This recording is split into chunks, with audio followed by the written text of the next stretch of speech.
Archaeologists in northern France say they've identified the signatures of 2,000 Australian soldiers inside caves on the Western Front.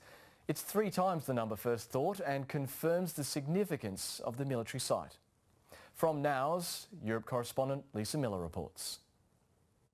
Deep beneath the hills of the Western Front, where millions fought and died, is a labyrinth of military intrigue.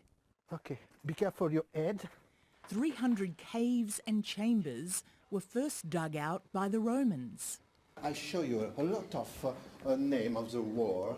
It's very amazing. Archaeologist Gilles Prilau was studying the cave's ancient history when he found something more recent. Here you can observe the regimental number, the number of the battalion and the country, Australia. They are the names of our soldiers, some of them so clear it's as if they've been written this week.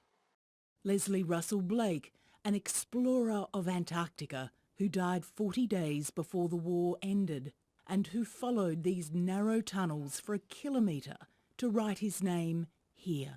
It's a question for me, why he chose this little place? A 23-year-old private from Sydney, Alan Alsop, wrote in his diary the soldiers had heard about the famous caves and on a break from the front line was simply sightseeing.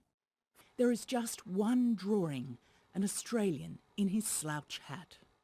They really had no idea the secrets that these walls held. Initially, they thought it was just a couple of hundred Australians that had scratched their names in.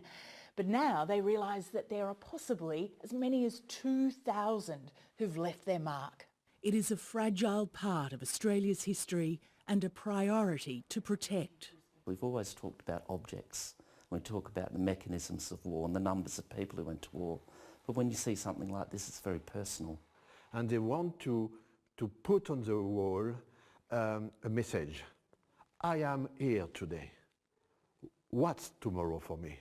A century-old graffiti, now a moving testimony from a generation long gone. Lisa Miller, ABC News, Naours, France.